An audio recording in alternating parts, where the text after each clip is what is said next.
Bon, bonjour Instagram, ça sera pas bien long.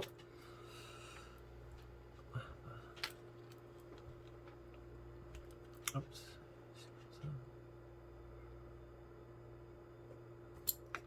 Donc, bonjour Instagram, bonjour Facebook, bonjour Twitter, bonjour tout le monde. Donc, bienvenue à Et si on jase, épisode 2. Donc, aujourd'hui, je vais vous parler de l'importance, selon moi, de ne pas juger. Mais avant tout, je vais vous présenter mon petit chien, Coco. Pour ceux qui avaient vu là, dans les premiers lives que j'avais fait, je voulais vous présenter justement ma petite famille. Mais là, il est arrivé plein de choses, puis on n'a pas eu le temps. Et je viens de perdre Twitter. Bon, ben, c'est ça qui est ça. On va recommencer ça. Ce sera pas bien long, là. Comme un problème de connexion. Donc, c'est ça. Donc, ça, c'est Petit Coco. Vous avez montré Botox, que lui, j'ai malheureusement dû faire euthanasier là, parce qu'il avait eu des problèmes de rein. Et suite au décès de Botox, ben, Coco, il s'était laissé mourir. Il s'était vraiment laissé dépérir. Il avait arrêté de boire, il avait arrêté de manger. Il était vraiment tombé en dépression. Puis là, il fait son gêné devant la caméra. Il était vraiment tombé en dépression. Puis ça a duré quasiment un bon 2 mois. Malgré là, les conseils là, que je suivais, là, les comportementalistes, les vétérinaires, il voulait pas remonter à la pente. Il voulait vraiment pas vivre sans son petit frère parce que les autres, c'était 2 frères, là, puis ils ont été ensemble toute leur vie. Donc, c'est ça. Donc, ils se laissaient dépérir. Donc, ça a été un 2 mois de. On se demandait s'il allait survivre. Il fallait vraiment. Il y avait des passes qu'il mangeait, d'autres passes, il fallait le gaver. Puis, il a fini par s'en sortir. Puis là, depuis, c'est ça, depuis il va bien. C'est sûr que, tu sais, il est rendu, on peut le voir, là, c'est un petit chihuahua qui est âgé, qui est vieux, qui a plus grand dents dans la bouche, mais il est encore en pleine forme, puis je suis heureux qu'ils soient encore avec nous autres aujourd'hui. Petit Coco aussi, c'est sur notre logo, là, les fidèles moustachus, il y a un chat et un chien. Donc, Petit Coco, c'est le bébé de la maman qui est sur le logo. Là. Le logo, c'était Molly. Puis ça, justement, là, c'était un de ses petits bébés. Hein, Coco? Donc là, je vais aller le reporter en haut parce qu'il y a de la misère à monter les marches du sous-sol. Donc je vous reviens dans quelques secondes.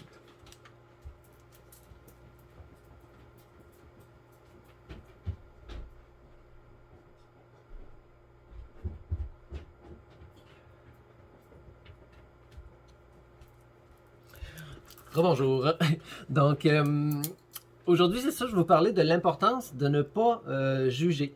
Mais je vais prendre ça sous l'aspect justement de venir en aide à la cause. Parce que il y a plusieurs personnes justement qui sont interpellées par la cause animale.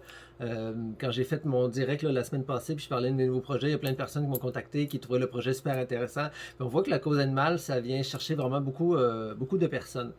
Hum, Quelque chose qui, je crois, nuit, ben des choses qui nuit, là, mais quelque chose qui, selon moi, nuit, euh, des personnes, justement, qui ont vraiment la cause à cœur, qui veulent aider les animaux, c'est l'aspect de juger. Je vous dirais que, ouais, oui, moi, ça m'a pris plusieurs années à d'en arriver où est-ce que j'en suis là pour vraiment avoir aucun jugement par rapport à personne. Parce que je me fais souvent poser la question, là, ah, comment tu fais, tu sais, le monde vient te porter des animaux, c'est triste de les voir en cage et tout et tout. Tu sais, moi, je vois le refuge comme une période temporaire. Donc, c'est sûr que c'est pas bon, ben on l'amène dans le refuge, puis maintenant il habite au refuge. Donc, c'est une période temporaire, tannante, triste pour l'animal, parce que là, lui, il sait pas pourquoi il arrive dans le refuge, il sait pas pourquoi il est là. Il a aucune idée de sa situation. Euh, mais c'est les personnes qui viennent porter les animaux, c'est eux autres que je dis que c'est important de ne pas juger. Et même si c'est quelqu'un qui, sur les réseaux sociaux, veut se départir de son animal ou quoi que ce soit, quand la personne en est rendue là dans sa réflexion, en est rendue à je veux me départir de mon animal pour X, Y, Z raison, euh, c'est pas le moment de lui dire ah, garde ton animal, qu'est-ce que tu fais là, pourquoi tu t'en débarrasses et tout et tout. Cette réflexion, pas cette réflexion-là, mais c'est que la personne n'aurait peut-être pas dû adopter l'animal à la base. En même temps aussi, on sait jamais c'est quoi les épreuves de la vie. Je veux dire, j'ai déjà vu des personnes on mettait des photos d'animaux sur notre site, on disait ah, il était abandonné à cause de telle raison. Puis là, tu avais des personnes qui critiquaient la raison, mais quand tu sais toutes les circonstances derrière l'abandon, je veux dire, il y en a des fois qui auraient vraiment mieux fait de retenir leurs commentaires parce que il y a certaines situations qui sont vraiment tristes. Donc, ça sert à rien de critiquer, de juger quelqu'un qui veut abandonner son animal. Ce qu'on peut faire, c'est qu'on peut l'aider, on peut l'accompagner. Comme nous, c'est ce qu'on fait au refuge. On va accompagner les personnes quand ils veulent s'en départir. On n'est pas à leur dire pourquoi se débarrasser de ton animal, c'est quoi ça va là, etc., etc. Non, il faut être, voyons, être empathique envers la personne, parce qu'il y en a qui c'est vraiment pas par gaieté de cœur qui s'en débarrassent. Puis il y a d'autres personnes aussi qui ont juste pas les connaissances nécessaires ou ils ont juste pas l'environnement nécessaire pour continuer de bien s'occuper de l'animal. Et moi, je trouve que ça fait preuve d'une sagesse quand tu es capable de te rendre compte que Molly est pas bien avec nous. Molly est triste, je suis jamais à la maison.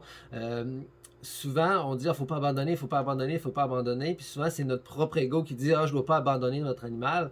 Mais le chien, oui, on est tout pour le chien, mais si on n'est pas un bon foyer pour le chien, puis quand je dis pas un bon foyer, je dis pas nécessairement qu'on est méchant avec l'animal, mais exemple, un beagle qui a besoin d'extrêmement beaucoup de bouger, de sortir, d'aller faire des promenades dehors, de se sentir, etc., etc. Puis on travaille 8 à 10 heures par jour, on a les enfants à s'occuper et tout. Le chien, quand on le laisse loose dans la maison, mais il est toujours en cage. L'animal, il n'a pas une belle vie. Puis je trouve que c'est faire preuve d'une sagesse de dire l'animal n'a pas une belle vie, j'aime vraiment beaucoup mon animal, ben, on va le confier à quelqu'un, un refuge, où je vais prendre sur moi la responsabilité de lui trouver le meilleur des foyers. Mais parfois, quand on prend cette responsabilité-là, on n'a pas tout le bagage comme un refuge, nous autres, avec les comportementalistes, les vétérinaires et tout, pour s'assurer d'essayer de bien placer l'animal, puis de faire un suivi avec l'animal. Mais c'est faire preuve de sagesse de dire, je ne suis pas en mesure de m'occuper de mon animal, je vais lui trouver un bon foyer. Donc, si vous voyez des personnes qui se départissent de leurs animaux, venez leur en aide au lieu de les critiquer. C'est sûr que si vous voyez quelqu'un que ça fait 6 fois qu'il met un animal à donner, lui, ce que vous pouvez faire, il ne faut pas critiquer pourquoi tu abandonnes encore ton animal. Non, lui, c'est comme, OK, donne ton animal, puis arrête d'en adopter. C'est là le travail qui doit être fait. Il ne faut pas juger les personnes parce qu'ils s'en débarrassent, parce que sinon, ça va faire en sorte qu'il y a beaucoup trop de personnes, par peur du jugement, vont garder l'animal avec eux, même si l'animal n'est pas bien.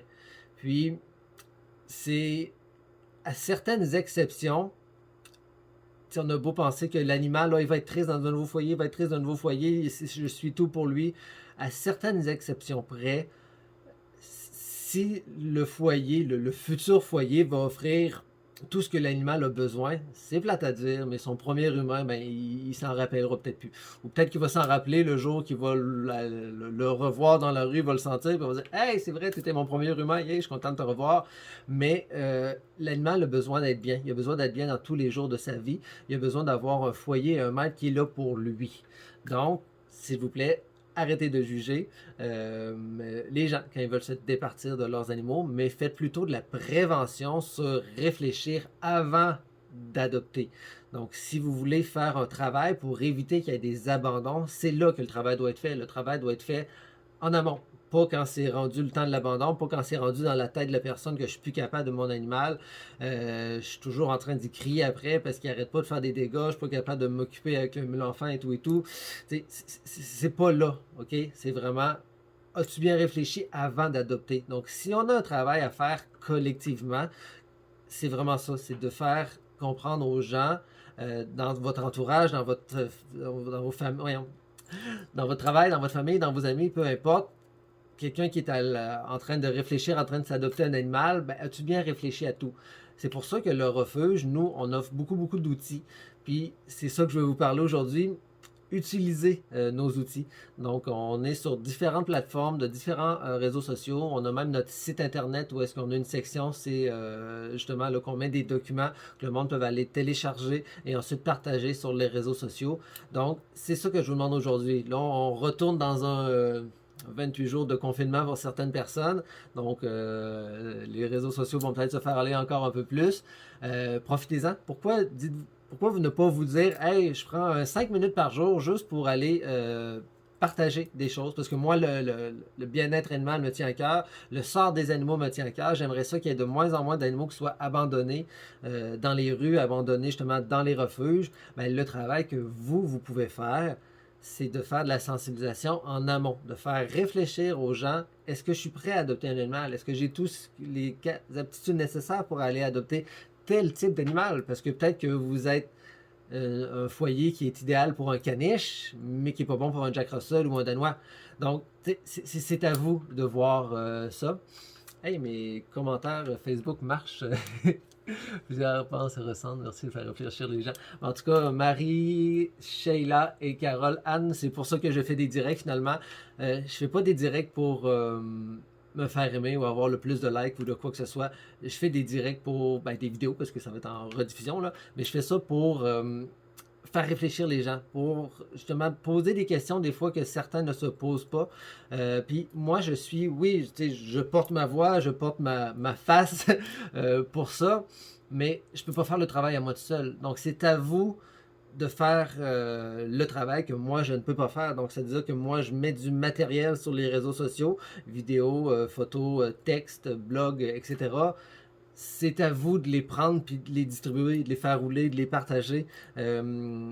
Si on veut qu'éventuellement le problème d'abandon d'animaux massifs comme on a au Québec, donc des milliers, centaines de milliers d'animaux abandonnés à tous les années, c'est un problème que la société, selon moi, doit régler. Je suis pas un fan du gouvernement quand vient à régler des problèmes parce que je trouve que le gouvernement cause plus de problèmes quand il veut régler un problème que le problème lui-même. C'est pour ça qu'il ne faut pas attendre de dire que le gouvernement va passer une loi pour contre les abandons, pour ci, pour ça. Non, c'est le temps de se prendre ensemble, tous ceux qui ont à cœur le bien-être des animaux, puis faire quelque chose. C'est pas long, là. Vous pouvez être en arrière de votre téléphone, de votre écran, de juste faire et on partage. Et vous savez que le voisin veut s'adopter un berger allemand alors qu'il est incapable de s'occuper de ses propres enfants et qu'il a un tempérament plutôt peut-être agressif, la personne. Donc, on voit que c'est peut-être pas un bon type de chien, mais peut-être pas un bon c'est peut-être pas une personne qui est bon pour avoir des chiens à la base. Donc, tu sais, un petit, en messagerie directe, je vais lui partager une belle petite photo qui dit de réfléchir avant d'adopter. Donc, tout. Et que ça veut pas dire que ça va le voisin va voir ça, va dire j'adopterai pas, mais peut-être que ça va faire un petit chemin dans sa tête. Puis là, sur le lendemain, il va se dire je suis prêt à adopter un animal. C'est ça qu'il faut. Il faut éventuellement venir comme mettre le doute à l'intérieur de la tête des personnes qui pensent à adopter. Puis si on vient mettre le doute, on va espérer que ça va faire un chemin, puis ils vont dire je suis pas prêt à adopter un animal là. Puis c'est pas parce qu'on n'est pas prêt à adopter un animal là qu'on sera jamais prêt. C'est juste de bien réfléchir avant d'adopter. Parce qu'il y a, comme je dis, on a beau là, faire des campagnes, on a beau dire faut tout stériliser les animaux, faut passer des lois. Si le monde ne réfléchisse pas avant d'adopter, tout ça ne servira à rien. Donc oui, il y a un côté qu'on peut... côté législatif, des fois, pour venir en aide au bien-être animal, ça c'est sûr et certain. Mais il ne faut pas juste s'appuyer sur un côté, mettons, le législatif. Il faut tout le monde ensemble, on fasse des efforts, tout le monde ensemble, on parle de la cause. Donc, c'est ça. Aujourd'hui, je vous invite à aller là, sur les réseaux sociaux. Puis, tu sais, moi, je parle des fidèles moustachus parce que je m'occupe des fidèles moustachus. Mais Marcel, je vais en venir à ta question après. Donc, c'est ça. Donc, c'est ça que, oui, moi, je parle du refuge Les Fidèles Moustachus, mais je vous encourage aussi d'aller voir d'autres refuges, d'autres associations, d'autres places qui œuvrent pour le bien-être animal, puis de partager leurs publications, d'aider. Donc, oui, c'est bon de partager des publications de... je cherche un nom d'animal, là, on va l'appeler thumbnail, j'ai pris le premier mot que j'ai vu là. Donc, thumbnail et pour l'adoption, une belle photo d'un beau petit poméranien bien cool qui est partagé 350 fois. Thumbnail, il va en avoir de la visibilité puis il va se faire adopter, c'est sûr et certain. Mais ce qu'il faut faire, c'est éviter qu'il y ait des animaux qui se fassent adopter puis que ça n'aurait pas été, c'est pas une adoption qui est réfléchie, c'est pas une adoption qui est pensée avant d'être faite. Donc oui, c'est peut-être moins cute de partager des annonces de réfléchir avant d'adopter, d'avez-vous bien pensé à ça, ce qu'on a besoin avant d'adopter un animal.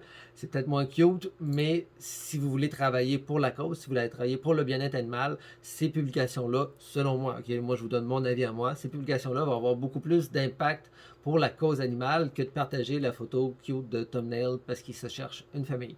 Donc, comme je vous dis, on ne juge pas. S'il y a des personnes que vous voyez sur les réseaux sociaux qui veulent se départir de leurs animaux, commencez pas à les critiquer. Venez les accompagner. Hey, tu cherches à départir ton animal. Savais-tu qu'il existe tel refuge, tel refuge, tel refuge dans ton secteur? Ok, je vois que tu te débarrasses de ton animal parce que tu n'es pas capable de régler le problème d'aboiement. Mais savais-tu qu'il y a des comportementalistes qui pourraient t'aider? Toi, ils vont pas venir aider ton chien, mais ils vont venir t'aider toi à travailler avec ton chien. Donc voici la page Facebook d'un comportementaliste. C'est des choses comme ça. Donc ne pas juger, venir en aide, puis continuer de partager les petites photos cute d'animaux qu'ils cherchent, mais surtout partager les photos, les documents qui aident à réfléchir pour juste venir poser une petite graine dans la tête de ceux qui cherchent à adopter, puis faire dire est-ce que je suis prêt à adopter? Donc, c'était ça pour aujourd'hui. Pour répondre à Marcel, savoir finaliser ma décision pour le refuge, ben ça, comme j'avais dit dans d'autres capsules, oui, j'ai eu une offre d'achat pour le bâtiment présentement où est-ce qu'il est le refuge. J'ai accepté l'offre d'achat. Là, il reste à savoir si ça va se concrétiser. Mais je suis en train de chercher, oui, à déménager le refuge. Comme je disais, je fais vraiment un saut dans le vide. Je fais confiance à la vie parce que là, j'accepte une offre d'achat ne sachant pas si je vais être capable de me replacer. Mais peu importe ce qui va arriver, le refuge va continuer. Il va peut-être avoir des changements. Il va peut-être avoir justement certaines périodes où peut-être le refuge n'aura pas d'emplacement physique, mais ça va être temporaire parce que je veux faire justement un projet de sanctuaire, école, zoothérapie, refuge, tout ça un petit peu mêlé ensemble pour venir vraiment combler un vide. Je trouve un manque qu'il y a par rapport justement à l'éducation sur les animaux domestiques, par rapport à la cause et tout et tout. Donc je me recherche une bâtisse, un terrain en périphérie de la ville de Québec parce que je vais être quelque part parce que je vais être dans la nature, dans le bois, que je vais avoir de l'espace pour mes animaux, peut-être bien des animaux sauvages, peut-être bien des animaux de ferme, on ne sait jamais. Ça va dépendre du zonage. Mais c'est ça. Donc, je suis dans la. J'ai commencé ça. C'est le premier pas. Okay? C'est la première marche que j'ai pris d'accepter le d'accepter l'offre d'achat de la bâtisse. Puis je me fie à la vie, je me fie à ce que la vie m'a apporté pour le restant pour voir où est-ce que ça va être. C'est sûr et certain que mon projet, je le réalise. Où, quand, comment, pourquoi, j'en ai aucune idée. Mais c'est vers là que je m'en vais. Ah, c'est connu, Marcel, au Salon des éleveurs. Ouais, moi, je suis tellement une mémoire pas bonne pour les noms, là, donc j'aimerais bien savoir, de voir le visage pour savoir de qui tu es, parce que c'est sûr que si je vois ton visage, je me rappellerai de toi. Puis malheureusement, justement, les salons, là, à cause de la COVID, là, au printemps et à l'automne, il y avait toujours des salons, des salons là, à Fleur de Lys. Donc là, il n'y en aura pas. J'ai l'impression qu'il n'y en aura pas encore cette saison-ci. Donc le prochain salon va peut-être être au printemps si on le peut. On ne sait pas c'est quoi l'avenir. Donc sur ce, je vous souhaite une bonne journée à tous, une bonne fin de semaine. J'ai aussi mis, non, j'ai pas mis, je vais mettre en ligne d'ici quelques secondes la semaine 3 pour Fidèle. C'est quoi déjà que j'appelle ça? La semaine moustachue. Donc, je vais mettre l'épisode 3 pour la semaine moustachue. Donc, épisode 3. Vous allez voir, je viens juste de finir de faire le montage. Ça me fait drôle de retourner en arrière parce que là, tu sais, la vie va tellement vite. Puis, tu sais, quand parce que la manière que je fonctionne, c'est que je me prends plein de vidéos tout au long de mes journées sur ce que je fais, ce que je dois faire, ce que je pense et tout et tout. Puis là, je prends tout ce que j'ai pour rapper ça en ça. Là, tu sais, je n'ai peut-être on me voit pas là, mais ok, je n'ai comme ça. Là, je wrap up ça en ça. Ça fait rire de voir justement l'évolution. C'est juste depuis mars, avril, mai. Avril ou mai, en tout cas, ça a quand même beaucoup changé. De voir aussi dans l'état dans lequel j'étais à certaines périodes. Puis de le voir cette semaine, justement, l'épisode de cette semaine qui était à la mi-avril. C'était une période où j'étais beaucoup dans le doute de est-ce que je veux continuer, est-ce que ça vaut la peine de continuer et tout. Donc, vous ne verrez pas beaucoup d'animaux parce que vu que c'était dans le confinement, ben, j'étais beaucoup moi à la maison. Mais c'est ça, ça vous permet de voir ce qui se passait dans ma tête durant cette période-là. Sur ce, bonne fin de semaine, bonne journée, puis à la prochaine. Bye bye.